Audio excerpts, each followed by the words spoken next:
오늘 이제 N번방 관련 재판이 있다고 들어서 다 같이 방청하러 왔습니다. 모니터링을 했는데도 불구하고 뭐 판결이나 이런 걸 보면 너무나 좀 실망스러운 N번방 박사를 판사키웠습니다.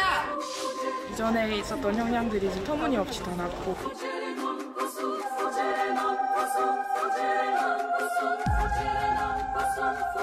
결국 법원이 오늘 재판부를 전격적으로 교체했습니다.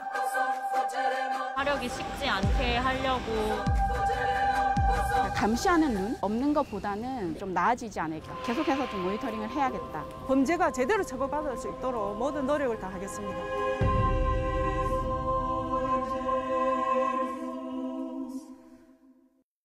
올 초 우리 모두를 분노케 했던 N번방 사건, 이 부분을 끝까지 따라가고 있는 분들이 있습니다. 법정을 다니면서 재판 모니터링을 하는 분들이 계신데요. 오늘 이 부분에 대해서 이야기를 나눠보겠습니다. 그전에 이런 N번방 같은 유사 범죄자들, 성범죄자들을 대상으로 신상을 공개하는 사이트가 있어서 또 논란이 되기도 했습니다. 디지털 교도소라는 사이트죠. 이 부분에 대해서 이야기를 좀 해볼게요. 우리 혜정님은 이 사이트 어떻게 생각하세요? 자극적이잖아요. 디지털 교도소 이렇게 하니까. 네. 그래서 분노하시는 분들이 생각보다 많구나라고 느꼈고 성범죄자 공개하는 게 뭐 이렇게 국가기관에서 하는 게 아니라 개인이 한다는 거는 조금 그 정보들을 다 어디서 가져왔을까라는 생각이 들고 그렇죠. 네, 그런 건 좀 약간 위험하지 않나 네. 생각이 좀 들었어요. 사실 여기 사이트에 올라가면 사회에서 매장되는 거나 마찬가지이기 그쵸. 때문에 네. 만약에 범죄 사실이 없는 사람이 올라간다면 이게 굉장히 심각한 문제가 될 수도 있는 실제로 거죠. 법이 못하는 부분이 있으니까 화가 난 것은 뭐 인정할 수 있지만 좀 그건 좀 위험한 게 아닌가. 네. 다들 공감하는 부분인 것 같습니다. 사실 수사기관에서도 범죄 사실이 확인됐다 하더라도 굉장히 신중하게 맞아요. 접근을 하는 네. 부분이기도 하고 민간 사이트가 그런 역할을 할 수 있는 권한을 누군가 주진 않았잖아요. 그쵸, 그쵸. 네, 자발적으로 나서서 한다는 것이 좀 논란의 여지가 있겠습니다. 네, 그렇다면 이 디지털 교도소를 어떻게 바라봐야 하는지 이수정 교수와 이야기 나눠보겠습니다. 교수님 안녕하십니까?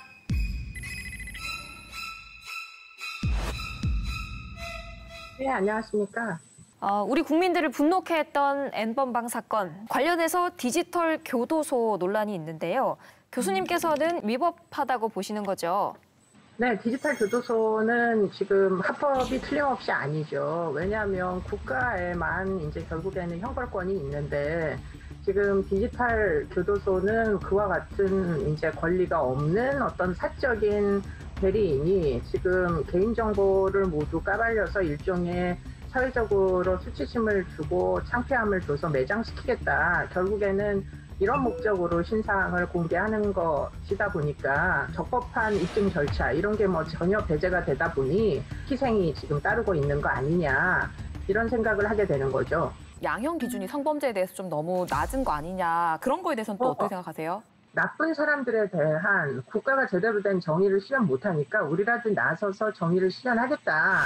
이런 차원에서 그 이제 일들을 하는 사람들, 무리를 자경단 이렇게 부르기도 했었습니다. 과거에는 성범죄와 연관된 양형은 또 유달리 관대하게 처분을 하다 보니까 사법제도가 구현하지 못하는 어떤 책임 소재에 대해서 우리가 민간 뭐 어떤 에이전트가 나서가지고 피해 회복을 어느 정도는 시켜주겠다, 억울함을 풀어주겠다 이런 이제 차원에서 시작이 된 일로 알고 있습니다. 문제는 이제 아무래도 민간에서 하다 보니까 이게 기준이 불분명하고요.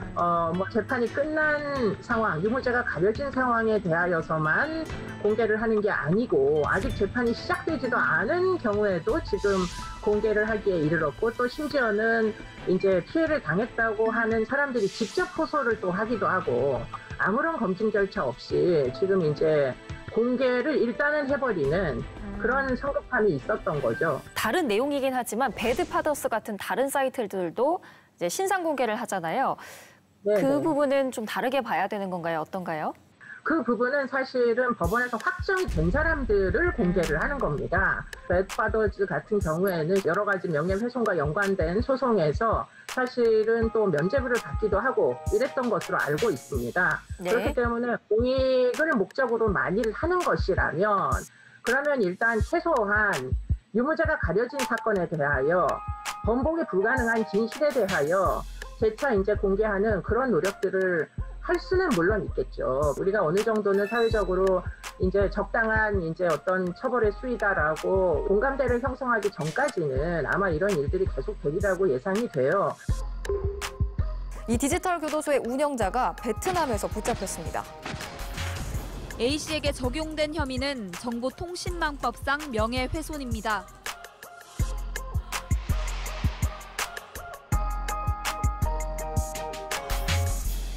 성범죄자들의 제대로 된 처벌을 위해서 우리 국민들이 어떤 활동에 더 연대하고 지지를 하는 게 필요할까요? 일단은 피해자분들과 심리적인 연대를 해주시는 건 충분히 가능합니다. 온라인상에서도 여전히 자기 표현을 할 수 있는 기회들이 다 보장돼 있기 때문에 댓글 하나라도 피해자에게 조금이라도 위로가 될 수 있는 방향으로 표현을 할 수 있는 기회들은 있습니다. 그리고 더 중요한 것은 허술한 여러 가지 법망들이 존재하잖아요. 그렇기 때문에 입법이 필요한 부분에 대해서는 빠른 속도로 입법을 해주셔야 되는 것이고 지역구에 국회의원들 많이 계시잖아요. 그렇기 때문에 국회의원들에게 압박을 좀 가해 주십사 부탁드립니다. 국민들이 재판 방청을 한다거나 그런 식으로 참여를 하는 것도 굉장히 큰 힘이 될 수 있겠죠? 네, 법정 모니터링 많이 도와주십시오. 재판부가 물론 독립적인 판단을 내리시긴 합니다만 지금 재판정에 많은 분들이 피해자와 연대하여 이 문제를 공유하고 문제의식을 함께 갖고 있다는 점을 이제 피력해 주시는 게 사실은 또 양형 판단에도 영향을 줄 수가 있습니다. 그렇기 때문에 자진해서 할 수 있는 그런 힘을 지금 피해자들을 위해서 좀 보태어 주시기를 부탁드립니다.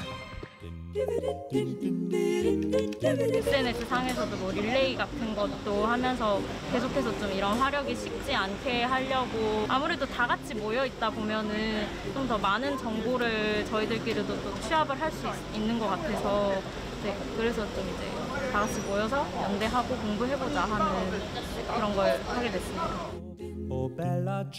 저희 시민들 이런 사람들이 방청을 했을 때 그것을 어떤 양형 기준이나 이런 것을 할 때 기대를 하고 계속 모니터링을 했는데 판결이나 이런 걸 보면 너무나 좀 실망스러운 그런 판결이 많잖아요.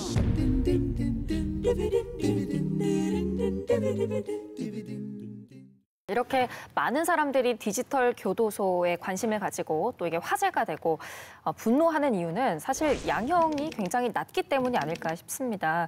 그런데 다른 방식으로 그 분노를 표출하고 또 피해자들의 아픔에 공감하는 분들이 있는데요. 바로 법정 모니터링단입니다. 자, 오늘 직접 그 현장을 공개해 주실 분, 전국적으로 모니터링 활동 중인 여성의당 이지원 대표와 또 경남 지역에서 활동하고 있는 곽빛나 씨 모셨습니다. 안녕하세요. 안녕하세요.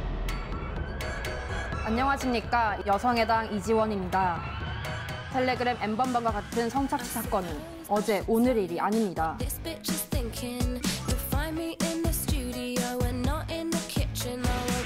초창기 가장 많이 나왔던 구호가 26만 명 모두 처벌하라 있잖아요.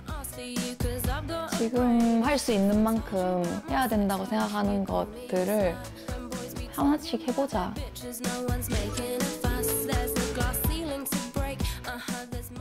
요즘 많이 바쁘시죠? 요즘도? 생각보다 경남에서 이루어지는 이 법정 모니터링이 그렇게 많지는 않아서 많이 바쁘진 않지만 그래도 중요한 사건들이 계속 밀양에서 그리고 경남에서 일어나고 있어서 좀 집중하고 있습니다. 네, 다 찾아가시는 거군요. 네. 네. 그리고 우리 이지원 대표님은 여성의당, 사실 N번방 사건이 나오면서 여성의당이 큰 역할을 하고 있는데 그 사건 직후부터 꾸준히 피해자들과 함께 하고 계신데 요즘은 어떤 활동들 하고 계신가요? 요즘 같은 경우는 코로나 때문에 아무래도 재판이 많이 비공개 처리되거나 방청이 제한되고 있어요. 근데 이제 정당으로 움직이기 때문에 저 개인으로 방청 연대를 하는 게 아니라 전국에 있는 수많은 여성들과 함께하고 있기 때문에 훨씬 더 마음의 부담도 덜었지만 대신 또 든든함이 더 강해졌습니다. 지금 N번방 재판 진행 현황 한번 짚어주신다면? 전체 1,993명이 검거된 상황인데요. 이 중에 재판으로까지 기소된 인원은 전체 2%가 되지 않습니다. 그런데 기존에 2014년부터 2018년까지 디지털 성범죄 통계를 봤을 때 실형을 받은 인원은 그중에 5%밖에 안 돼요. 그리고 대부분은 벌금형을 받거나 집행유예를 받는 비율이 전체 90% 정도 됩니다. 지금 추정치로는 한 26만 정도로 보고 있는데요. 26만이면 전국의 퇴시 대수보다 비슷하거나 혹은 그보다 좀 더 많은 숫자입니다. 네. 그 재판 현장에 들어가 보시면 분위기는 좀 어때요? 처음에 방청 갔을 때는 굉장히 두렵더라고요.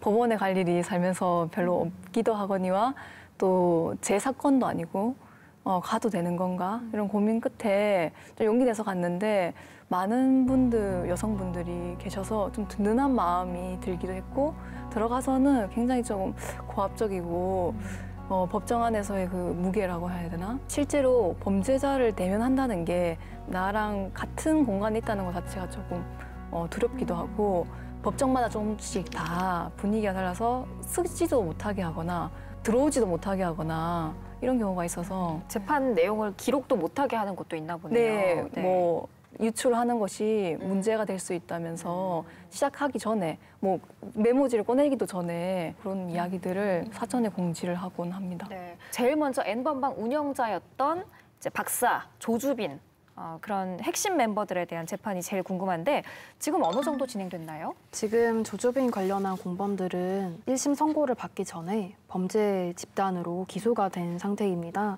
그래서 언론에서 비춰지는 그 신상에 공개된 인물들은 대부분 박사방하고 연루되어 있다고 생각하시면 되고 방 자체가 너무나 많고 이 방이 서로 연계되어 있기 때문에 공범이 딱 몇 명이다라고 한정하기는 어렵습니다. 지금 법원에서는 한 38명 정도로 보고 있고 중요하게 조사를 하고 있는 인원은 8명.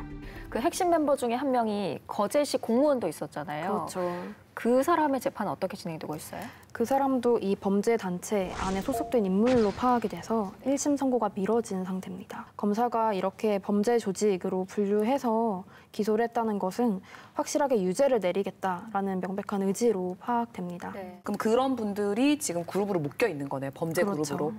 그래서 그 방장이 있고 그 방장의 운영을 도와주는 여러 매니저들이 존재해요. 그러면 이천모 씨도 그런 매니저 중에 한 명이었고 또 비슷한 케이스가 하나 더 있는데 그 사람은 서울의 한 주민센터에서 공익근무 요원으로 일을 했었어요. 근데 공무원이 가지고 있는 공인인증서 비밀번호를 통해서 주민들의 신상 정보를 캐냈고 그것을 조주빈한테 전달해서 이 디지털 성범죄가 더 심화되도록 도운 인물입니다. 네, 그렇게 꺼낼 때는 예를 들면은 뭐 이렇게 그 우리가 흔히 들었던 그 일탈계에 나온 그런 친구들 말고 주민들 거를 빼냈다는 거예요? 네, 그 중에 네. 본인이 타겟팅할 수 있는 인물들을 선정했겠죠. 뭐 연령대라든가 연령대를 사는 가지고. 곳이라든가 더 취약한 집단을 음. 선별해내는 건 범죄자들이 가장 잘하는 일이기 때문에 최근에 언론에 많이 나왔던 범죄자 그룹들 있지 않습니까? 그분들 재판에 가신 적은 혹시 없으세요? 그분들 재판도 갔죠. 그거 어땠어요? 그리고 분위기? 지금 가장 마지막으로 갔던 게 손정우 재판이었는데요. 그쵸. 그거가 좀 궁금하네요. 이제 미국 송환이 불어댔을 때 현장에 있던 많은 여성들이 우셨어요. 근데 그 울음이 할 말이 없고 또 내가 여기서 지금 할 수 있는 게 없기 때문에 그 막막함과 답답함과 또 괴로운 마음에 울게 되시더라고요. 허무하기도 하고. 그렇죠. 네. 일단 법정 자체는 녹음이랑 촬영이 금지돼 있고 너무나 엄숙한 분위기이기 때문에 들어가자마자 어떤 고압적인 느낌을 받는 건 당연하다고 생각해요. 근데 그런 위치에서 변호인이라던가 검사나 판사들이 어떻게 보면 피고인에게 우호적인 듯한 태도를 취하기 때문에 방청단들은 거기서 회의감이 오는 거죠. 분명히 이 사람은 처벌받아야 될 사람인데 어떻게 이렇게 온정적인 시선으로 가해자를 바라보는가. 사실 우리 도내에도 재판이 많이 열린다고 하셨는데 기억에 남는 사례가 있다면요? 거기 방청했던 분들이 다 좀 경악했던 사건인데 그 대한민국 데이터베이스 방이라고 하는 방을 운영했던 김모 씨의 사진은 아니고요. 네. 정보, 이렇게 성명과 신상 정보? 네, 신상 정보가 디지털 교도소에 올라가서 이제 사진을 보호한다라는 내용이 있었어요.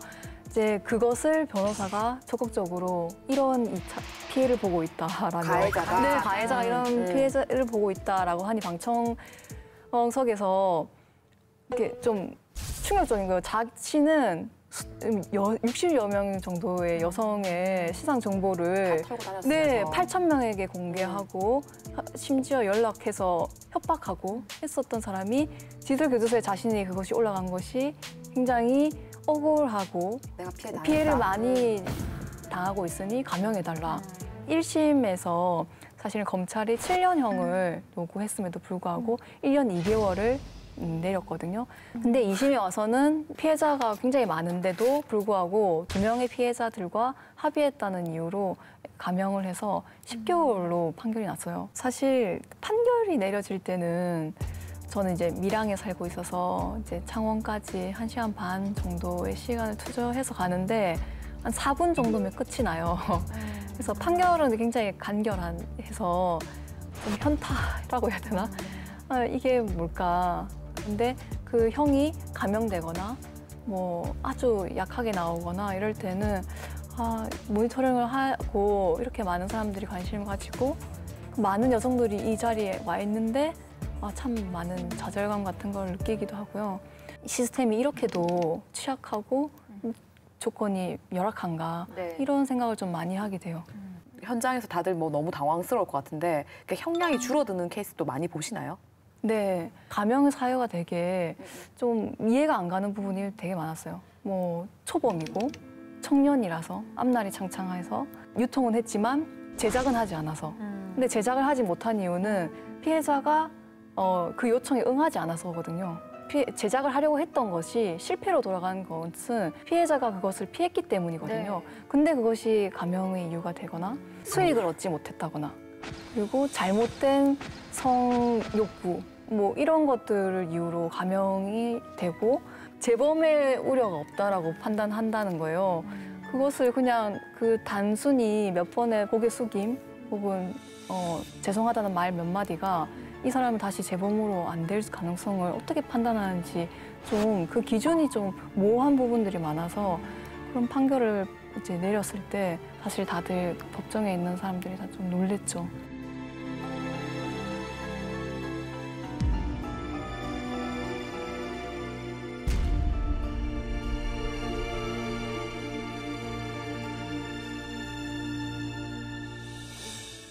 그 사이에 합의를 한다거나 어떻게든 발버둥 치겠죠. 네. 이재원 대표도 재판 많이 다니셨으니까 그런 감형 사유들 많이 보셨을 것 같은데. 너무 터무니없는 사유들을 많이 봤고요. 정말 어처구니 없었던 사례 중에 하나는 피고인이 고도비만이라서 예? 맞아요. 어릴 때부터 자신감이 없었기 때문에 가장 낮은 형량을 선고해준 케이스도 있었고요. 여성해당이 만들어진 것도 이런 사례들이 너무 반복되다 보니까 더 이상 사법부를 신뢰할 수도 없고 그 회의감에 직접 변화를 만들어내겠다라고 법을 만들겠다던 여성들이었거든요.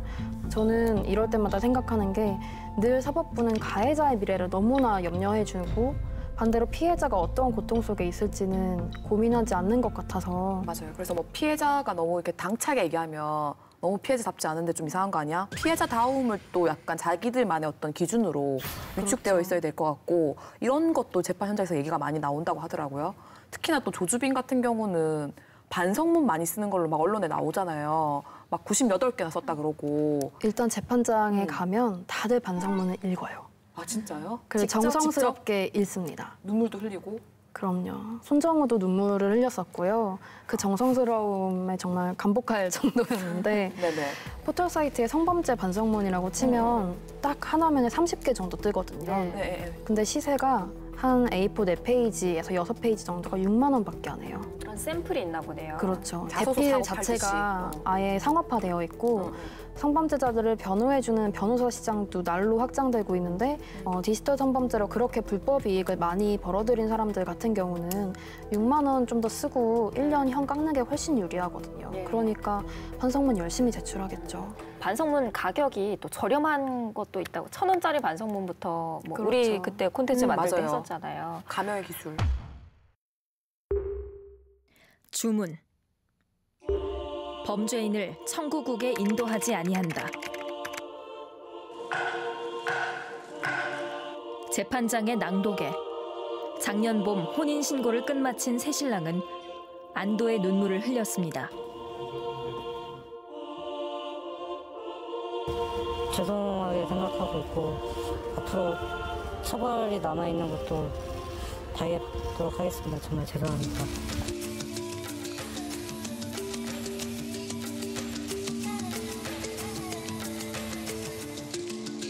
조주빈이 운영했던 텔레그램 박사방에 유료 회원 3명이 경찰에 자수했습니다. 텔레그램 집단 성착취 영상 거래 주요 피고인들이 요즘 반성문을 열심히 쓰고 있다죠. 자수, 반성문, 성착취 영상을 제작하고 유포한 성범죄자. 검거된 이후에도 그들이 분주한 이유. 감형의 기술부터 습득하기 때문은 아닐까. 반성문을 뭐 10몇 장을 써서 냈다. 여자친구분 통장에 뭐 3천만 원인가 이체를 하고 협박을 해서 다시 받았대요. 내가 합의금을 줬다는 확인서를 또 법원에 제출을 하고.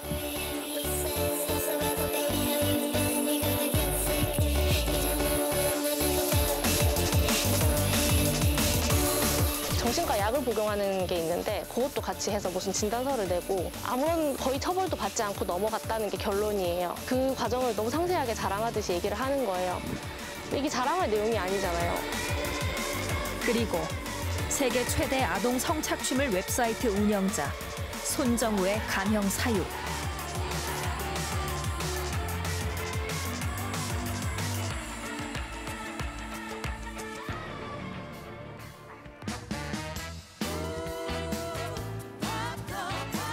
아직 이야기를 끝내긴 이릅니다. 각자의 감형 기술을 공유하는 범죄자들의 파트너십.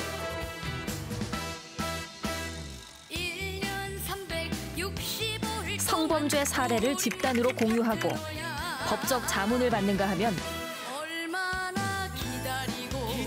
단돈 1,000원에 반성물은 사고 파는 좌판을 펼치기도 합니다.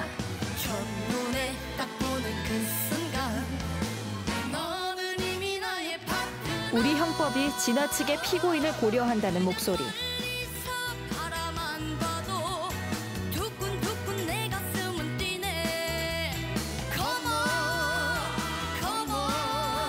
여러분은 어떻게 생각하시나요?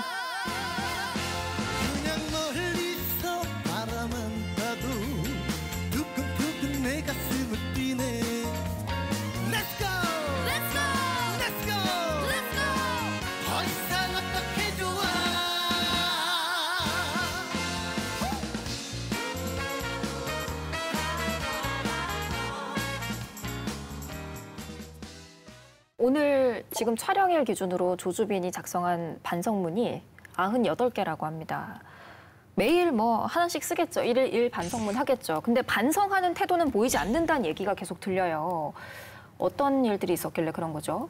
본인이 공판에서 직접 내가 만든 이 성착취물들은 브랜드화해서 유통할 계획이었다라고 말하는 그 뻔뻔함 속에 그 피해자들을 상대로 한 존중이나 죄송함 그리고 사죄의 태도는 전혀 보이지 않더라고요. 지금 반성을 안 하는데도 반성문을 작성한다는 건 감형받기 위한 거라고밖에 볼 수 없겠죠. 그렇죠. 그리고 감형 사유에 진지한 반성이라는 요건이 들어가 있는데 이 진지함을 어느 만큼의 진지함인지 구체적으로 명시가 안 돼 있어요. 그러면 사법부에서는 계속 반성을 하는 듯한 행위가 보여지니까 법관이 그걸 자율적으로 해석을 하는 거죠. 경남 지역에서 범죄를 이제 범죄자로 드러났던 루루루라는 닉네임을 쓰는 사람이 있었다는데 네, 어린이 갤러리 시즌 8을 운영했던 사람인데요. 조사에 의하면 아동 청소년들을 대상으로 한 범죄 영상물이 대다수였고 어린이 갤러리 시즌 1부터 10일까지 운영됐었고요. 9세의 아동을 성착취물을 제작하고 유포하고 그리고 수익을 얻기도 하고 또 그것이 강요에 의해서 제작되었음에도 불구하고 사실 5년형은 저희는 좀 약하지만 이때까지의 나왔던 판례에 비춰보면 그냥 조금 그 정도면 그렇게 무겁게 준 거다라고 하는데 범죄의 이름을 듣기만 해도 사실은 와 이런 끔찍한 일을 했음에도 불구하고 5년형이고 사실 이건 1심이어서 어떻게 될지 모르겠네요. 네, 2심이 어떻게 될지 사실은 좀 지켜봐야 되는 상황이고 전국에 계신 피해자분들 그리고 아직 그게 피해인지 모르는 분들에게 전합니다. 가해는 너무나 만연하고 피해는 또 그만큼 더 참혹하다는 걸 잘 알고 있습니다. 그리고 2016년 5월 17일에 강남역에서 한 사건이 발생했는데요.